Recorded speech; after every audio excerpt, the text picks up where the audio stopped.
Where can you find out a lot about, or even where a lot of your favorite shows, movies, or games? That would be at Comic-Con, ladies and gentlemen.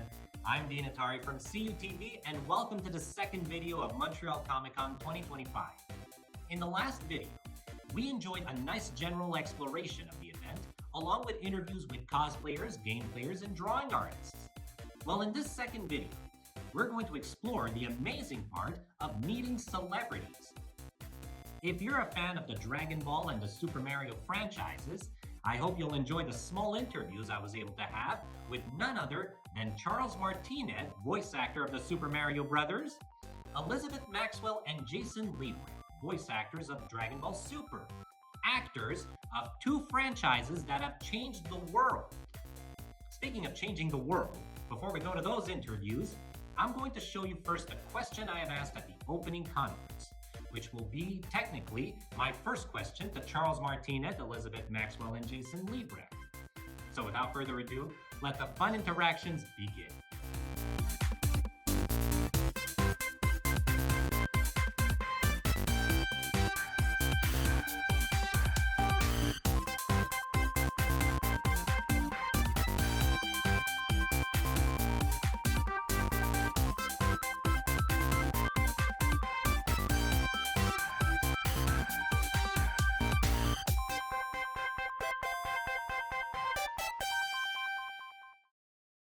My question is for all of you. What are your thoughts and feelings towards how, with works of creation, with works of arts, shows, movies, comic books, anything, can you change the world? You know, as an actor, you have the marvelous opportunity. With some characters are open books. You know, I crashed an audition. You know, make a voice up, make a video game up, make something up. And it's the evolution of the character. I wanted my character, this character, to be the ideal person, full of love and trustworthiness and dedication, optimistic, you know, fearless in the face of adversity, and try to influence children through that work, and also bring back always the opportunity of the magic of childhood, no matter what age, through the unbridled joy, happiness, glee, courage, you know, and dedication to love. So for me, what a profound honor, what a profound joy to be given an open book to write what I wanted to.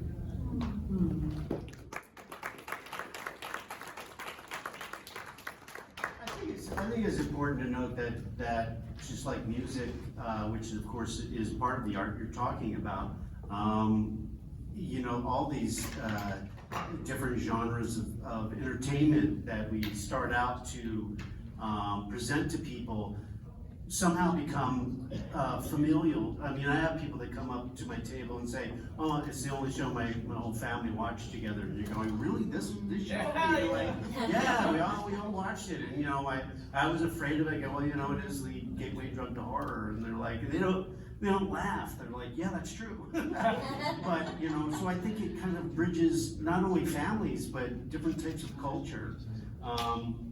I mean, people will come from all over the world to see the same thing and got the same kind of entertainment from what you did as somebody from Canada or somebody from Australia or somebody from China. You know, they got some kind of the same kind of entertainment out of it in a lot of different ways. So I think it bridges a lot of different cultures, and so I think that it does do that, especially stuff like comic books.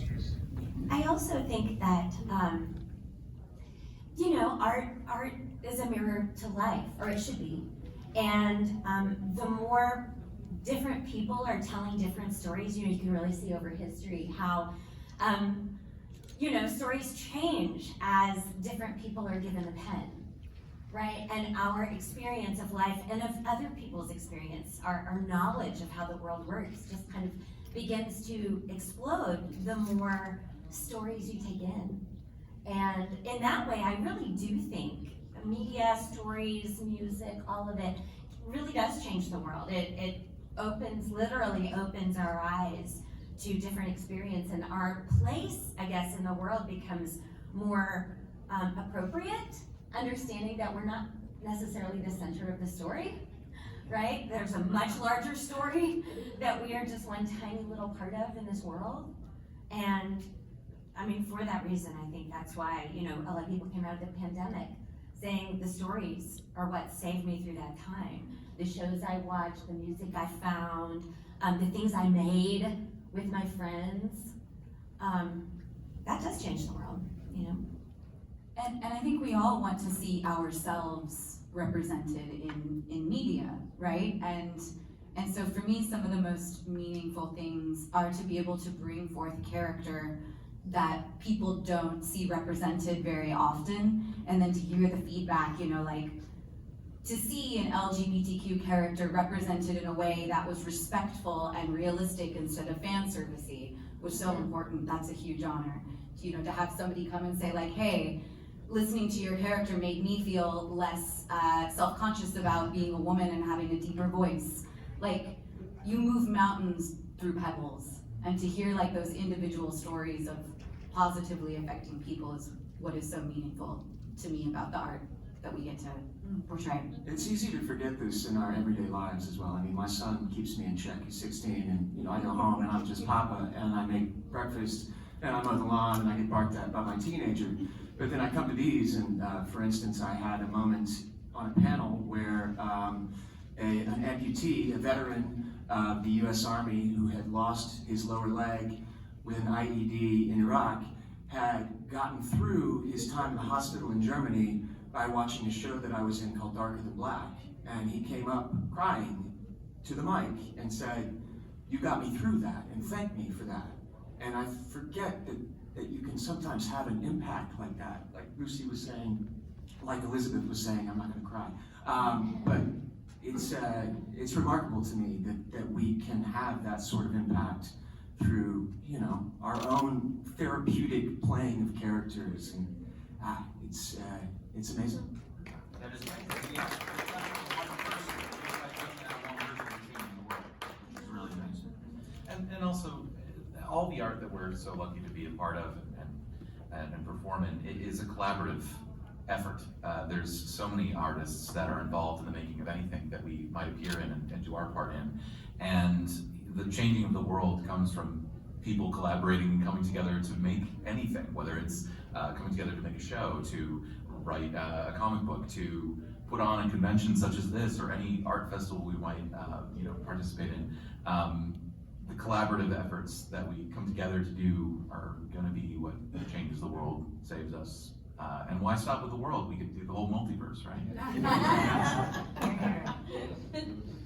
And they said that Hindu thing, you know, the smallest pebble on a clear lake will spend out ripples beyond the shore to the entire universe. And that, I think every human being, artist, non-artist, just every one of us, has so much more impact than we realize. But it's at times like this, it shows like this beautiful Comic-Con where people can express that feeling that your ripple effect has. It's amazing. That's why I think we're always so grateful to be invited here. Good question. Good question. Merci beaucoup, Montreal. Merci à tous mes amis à Montréal, numéro 1. Merci beaucoup, Montréal. C'est un grand plaisir d'être ici. Merci, creeps.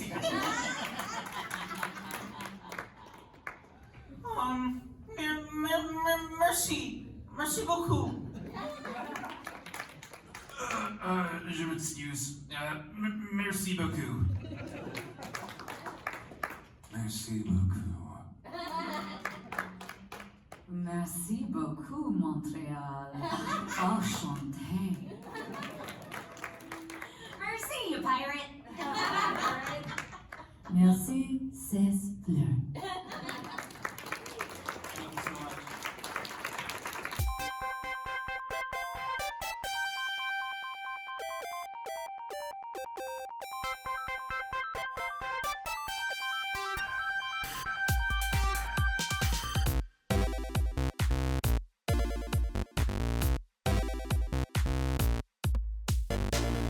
So I'm here with two voice actors of the anime show Dragon Ball Super, Miss Elizabeth Maxwell and Mr. Jason Liebrecht.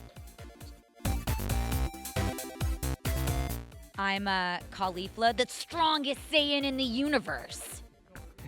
And you are Mr. Liebrecht? I am Lord Champa, the biggest aficionado of ramen in the universe. Two members of Universe 6, one of the universe's top fighters, and its god of destruction. I'd like to dedicate this video to Mr. Akira Toriyama. He has done such a great work, and his work does make him immortal, and he did not need the Dragon Balls for that. Now, Miss Maxwell and Mr. Liebrecht, do you believe that it's important for voice actors to be loyal to the characters that they voice? I mean, I would say that in general, I try to exist in a place of gratitude for all of my roles and all of my characters. And I think that it's very important to kind of get inside the head of your character and understand who they are and where they're coming from, regardless of whether they're a hero or a villain or somewhere in between, a scrappy little, fighting antagonist. I would second what she said. She said it pretty well. This was not my main quest. This was distinctly a side quest that became kind of the major event in my career, and I'm very grateful. If the Dragon Ball Super adventures continue, I will be excited to see both of your characters again. I'm sure all the fans will, because I think that in the Universal Survival Saga, something great started. And I hope the adventure continues. Thank you all for coming. Yeah, Universe 6! Yeah, thank you so much, guys. We'll see you soon.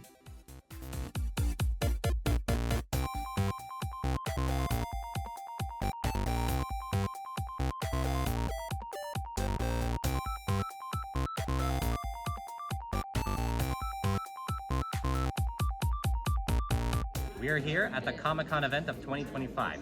Mr. Martinez, tell us, for how many years have you been voicing the Super Mario Brothers? Well, first let me say, hello, it's me, Super Mario. Woohoo, you number one. And Luigi too. Oh. And Wario, ever today. Oh. And when Luigi, everybody's eating me. And baby Mario, let's go. Yahoo. So I've been doing the voice of Mario and Friends for, I guess I crashed an audition in 1991. So I don't know if I can do the math, but that's about 34 years. Well, I'm sure I speak for everybody at this convention that we are very glad to have you here. And we deeply encourage you to stay loyal to your characters. And because just with that work alone, you're making a huge difference in not just the video game world, but in the whole. Thank you. It's a profound honor and a joy for me to do what I love to do and to know that it has an impact on people. Coming to Montreal Comiccon is like a very special experience because you get to meet fans of the Mario work, the Mario world. And I am also a fan, so we got to share that moment and to know that you touch people's lives when people say, you're the voice of my childhood, or, I used to play with my grandfather when I was growing up, now I play with my kids. That really has a tremendous impact, There's not enough gratitude in the world, but when you come to a show like this, there's just wave upon wave of gratitude, which reminds me to be grateful for every moment. Absolutely. Gratitude helps you be grateful for what you already have. Yes, and it's generating energy. The more you feel grateful, the more you have to be grateful for. Of course. I mean, it's all right to desire more things, but it's also important to be. It's important also to not let your happiness be conditional to obtaining the things that you desire. Yeah, I could go with that, yeah. But it's important to remember the joy, remember the love, remember the happiness and the fun. And I think that was one of my primary goals in creating the character of, love and joy and trustworthiness, optimism, faithfulness, was to always help people touch the magic of their childhood, to touch the unbridled joy, the magic, the fun, and remember what it's like to be a child without that censorship inside, without that angry voice, without that guilt and control and all that other stuff. When I was doing Mario Teaches Typing, the script said, you failed. You have to go back to the beginning and start again, and this time you must do better. And I thought, I don't want to say that to a child. Can I change that? And the director said, sure. I said, that was great, but I know you can do even better. Let's try again. Because people want to be successful. They want to be joyful. They don't need another voice telling them they failed. Of course, nothing's perfect, but it's important to try to encourage the positives. Yeah, I agree. And it's important to be kind. Our world today is lacking kindness, lacking respect for people, lacking the sense of commonality that we're all humanity, colors of skin, religion, sexuality, all that stuff.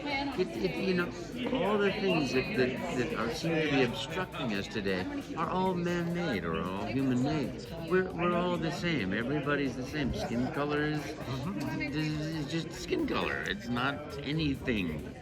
One of my greatest inspirations is Mr. Charles Chaplin. Oh yeah, Charlie Chaplin, and his speech from his movie The Great Dictator. Yeah, it still stands today. More than cleverness, we need kindness. We need kindness, and that's more than ever. We need kindness. Yeah.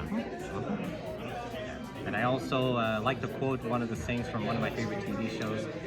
It's nice to be important, but it's more important to be nice. Yeah, here, I agree. The show is Everybody Loves Raymond. Yeah, and it's easier to be kind than it is to be hostile and angry. The energy of entitlement. Oh, I should have this, and I'm the one that, me. It's a big universe, and we're all part of it together. And when we work together, our synergy makes us more. So let's work together. And thank you for playing my games.